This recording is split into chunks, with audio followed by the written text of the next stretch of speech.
Magandang araw sa inyong lahat.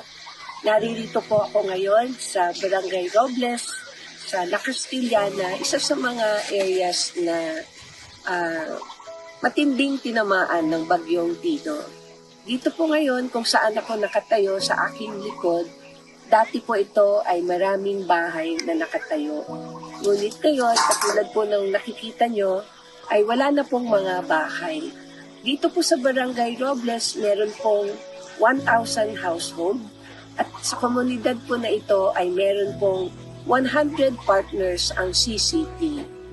Dito po sa 100 partners na ito, 50% o 50 ang na-wipe out ang kanilang bahay. Ibig sabihin po ay wala pong tira sa kanilang mga tahanan, katulad po ng nakikita nyo sa aking likuran. Dito po naman nakikita, ito po yung river na kung saan dumaloy. Nung una, nung pong pumutok ang Mount Canlaon, ay meron na rin pong mga dumaloy na mga ashfall.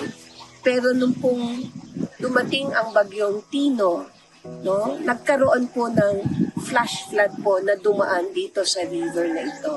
At ang matindi po nangyari ay dun po sa flash flood, meron na rin po siyang kasama na mga troso. Ito po ay mga troso na sa aming pong palagay ay mga logging or dulot ng illegal logging na dahil po sa nag-flash flood na no, sa Mount Canlaon dahil wala na pong mga puno na babara, kundi natangay po niya yung mga puno na mararahil ay dala na ng illegal logging. At dahil dun po, no, makikita nyo itong bridge, no? Doon po sa bridge na yon dati, doon po nag-ipon yung mga troso.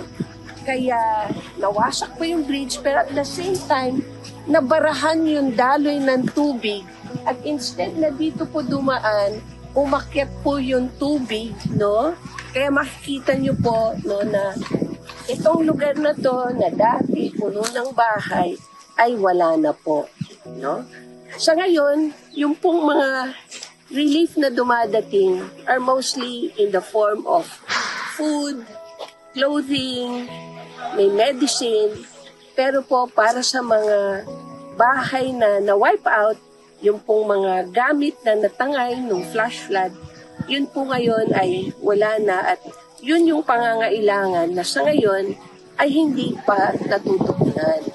So naisip ko po na gawin tong video na to, and this will be sent out to our body of Christ, different members of the body of Christ, hoping and praying that some of you will be touched to respond to the needs, particularly to those whose houses have been washed out.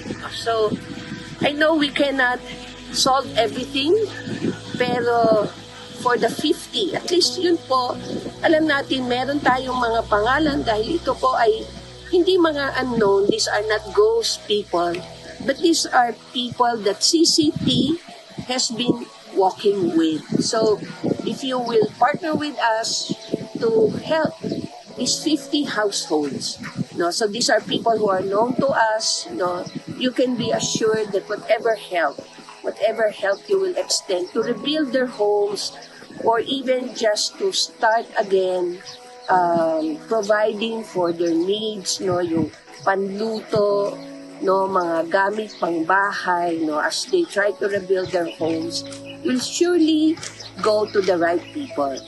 So we're not talking of thousands, we're talking of 50 individual households, those that we can help, those that we know, no, within our area of influence. We are asking that you partner with us as we continue this journey with these community partners during these most difficult times in their lives. So, praying that somehow as you hear this message, that your hearts will be touched. We speak on their behalf because at this time they don't have that means, but we would like to reach out to you on their behalf, praying and hoping that your hearts will be touched to give and help them during this critical time.